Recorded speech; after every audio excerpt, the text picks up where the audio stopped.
At yun, nakumpleto na nga yung prutas namin pinanghingi sa mga kapitbahay. Ito, ayan, meron tayong rambutan, meron tayong bayabas, may santol at may mangga. At meron pang suha. Ang napakasarap na napakasarap na Wala naman nakikinig na. lukban.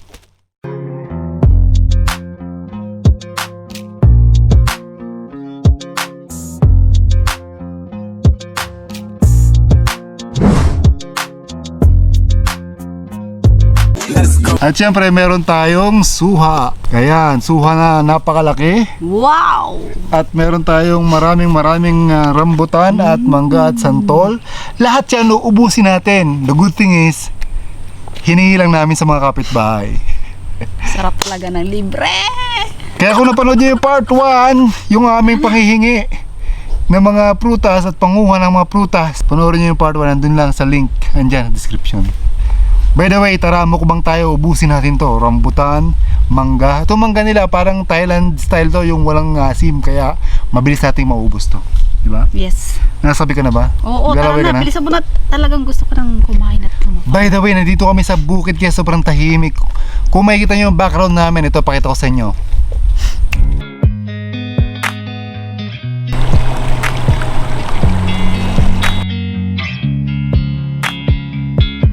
Pero bago natin umpisahan, balatan muna natin tong higanting suha na to in 3, 2, 1. At yan, nabalatan na natin at hihiwain na natin yung gaano ba naman kapula at gaano kasarap at gaano katamis ang suha na ito. Kaya ko ba? Yes! Ayun, wow! Wow, ang sarap. Ang pula. Kainin natin. Hindi na makantay. Hindi na makintay. Natalsikan pa ako sa mata. Habang kumakain si Liv, babalatan ko muna ng isang mangga. Siyempre meron tayong rambutan dito, mga 2 kilos to. And then may bayabas tayong dalawang malaki. And then siyempre yung asin di mo mawala. Mangga. Ooh. Oof. Ito daw yung mangga na kahit hilaw walang lasa, walang asim. Thailand style. Ooh.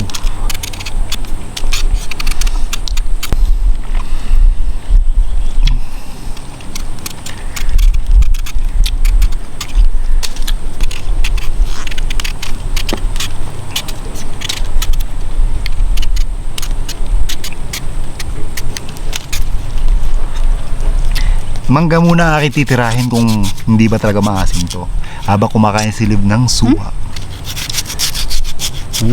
Kung natatakam kayo, ituloy nyo lang ang panonood hanggang mamaya. Ang sarap ng mga kinakain namin, sobrang fresh. Galing lahat sa kapitbahay.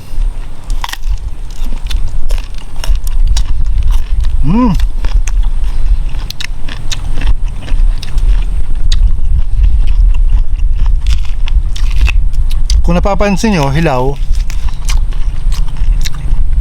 hindi siya ganong ka-asim. Normally, sobrang asim na ito.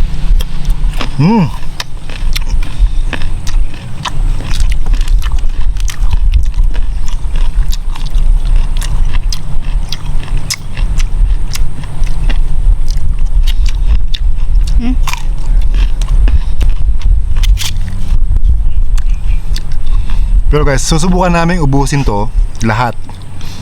Panoorin nyo hanggang mamaya. Ito yung medyo hinog na oh.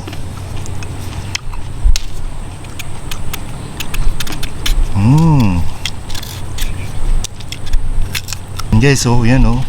Madilaw-dilaw na yung loob. Tignan natin to. Ito yung matamis. Ang lutong. Ito yung matamis. Kasi natikman namin nung isang araw, binigyan kami nung kapitbahay namin, ang Kililing, ng hinog na ganito at sobrang tamis. Pero masarap rin sa sa atin, ha, no? For you.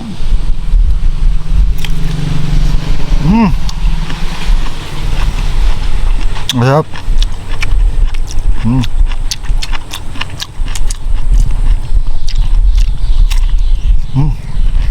At sili, pinagsasabay-sabay niya, rambutan, mangga, tsaka suha o lokbam.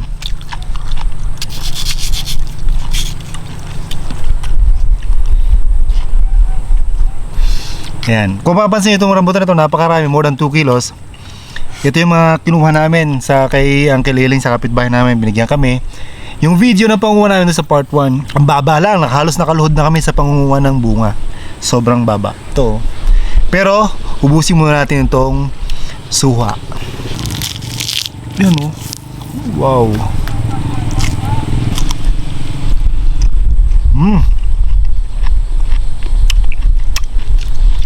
Napaka-juicy niya oh.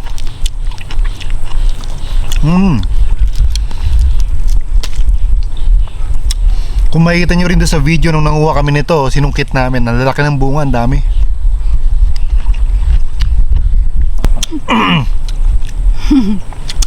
Muntik pang masamid. Kasi sobrang juicy talaga pagkagat niya. Sobrang daming sabaw. Ano? Kakasaka pa? Kasapa. Sarap na to. Natalsik ka na naman ako sa mata. Parang Thailand mango. Guys, comment kayo sa baba kung natatakam kayo ha.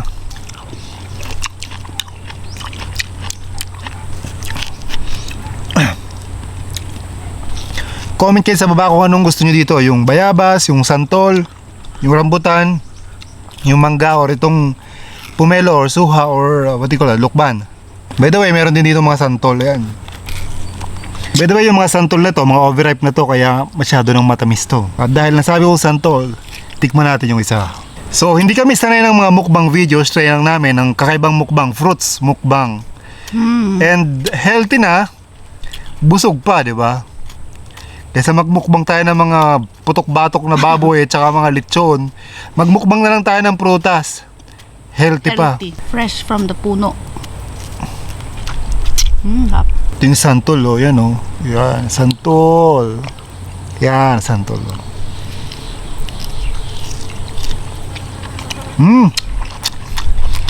Ang tamis.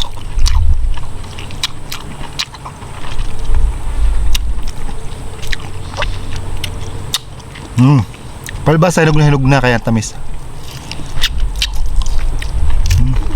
Ayun, tikman natin yung santol. Natikman ko na rin yung suha. Ubusin namin ito later on, pero tikman ko na isa-isa. And then ngayon naman, yung mangga, ito na lang natira. Naubos na namin yung dalawang malaking mangga, ito na lang natira. Ngayon naman, let's go to the next one, which is my favorite, rambutan. Ooh, see that? Dami nyo, no? Oh. Yun, oh. Grabe yung juicy nyo, no?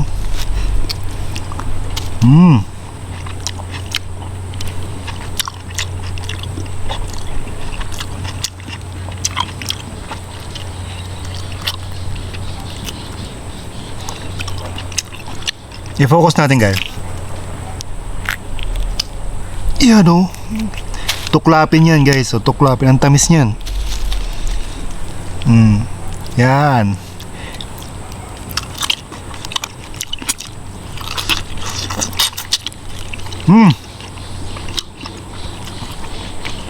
By the way guys, i-promote ko lang yung malaking channel ko, yung Kwentuhan with Ice Gasco. Nag-feature kami doon ng mga business or mga dating OFW na nagtayo ng business or mga business tips. Subscribe kayo, nandiyan yung link sa baba. Kwentuhan with Ice Gasco. Kung gusto nyo kasi marami kami i-feature ng mga small business dito sa Isabela, especially San Mateo.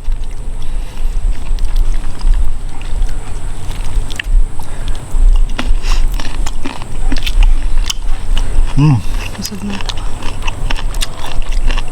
May bumubulong sa akin. Busog na daw siya. Ito. Harap. Wow. Tuklapin siya oh.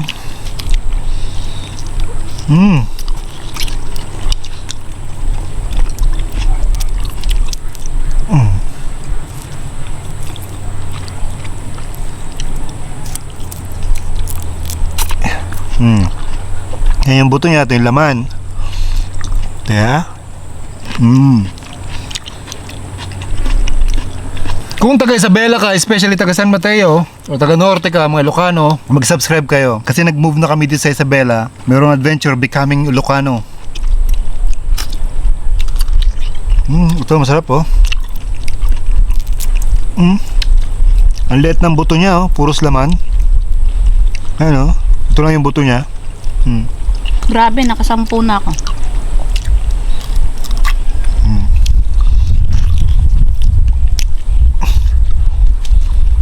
Bago ko ituloy pangalan ng rambutan, buksan muna natin itong bayabas. I don't know, mukhang may uod to.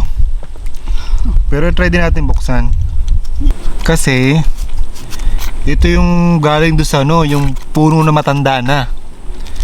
Na sobrang dami na naging bunga before. Yun, may uod nga. Sayang. Sayang. Anyway, may uod to. Tap na. May part na walang uod, yung balat niya.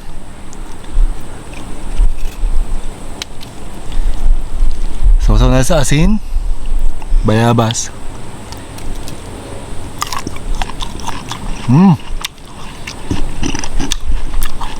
Then, itry naman natin tong isa kung walang uod.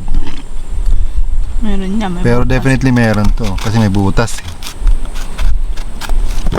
Meron talaga. Pero ang ganda ng balat niya, oh. Sayang. Balat na lang, tirahin natin.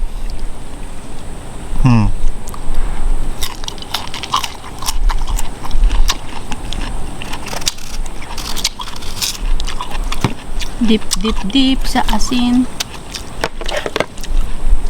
First time namin magmukbang video ni Wifey. At yun, maganda naman ito ay fruits naman. Last time kami ng anak ko ni Dirk, it's Dirk, nagmukbang kami ng bread, yung mga bread na niluto namin, sariling gawa. Yung link na dyan sa baba, panoorin nyo. Masasarap ng bread na yun. Pero ngayon, prutas na all fresh. Although may sira yung bayabas, pero itong mga rambutan maganda, tsaka yung santol, tsaka yung suha, tsaka yung mangga. Imagine one season nagkasabay-sabay. Mangga, usually mangga kapag summer. Pero doon sa mga kapitbahay namin dito sa Isabela, San Mateo, kung kasing kapal nyo ang mukha namin, at talagang kahit hindi kayo bumili, marami kayong kakaining prutas. Nanghihingi lang sa kapitbahay. Yan ang kagandahan din sa buhay probinsya kasi mas close sa nature, kagaya ng nasa likod namin, bukid, malawak na bukid, puno mangga. Kung titingnan, kung makikita nyo lang tong bukid na nasa left side ko, or sa likod, nasa, estimate ko lang, mga nasa 10 hectares to or more than. Sobrang lawak dito ng bukid. At saka tag-ani na ngayon dito, nag-aanihan na. Kaya ang dami mga harvester na paikot-ikot dito. The good thing dito sa likod namin, hindi pa siya i-harvest, kaya maganda pa yung, wala pang ingay masyado. Meron nyo lang mga huni ng ibon, mga dumadang pa sa isang motor. Ituloy natin ang rambutan. Baboy, dumidigay na ako ah. Mukhang naasim na ako.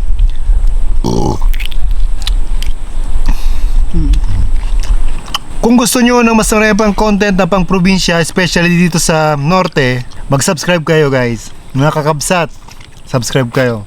I-enjoy lang namin to, ubusin namin to.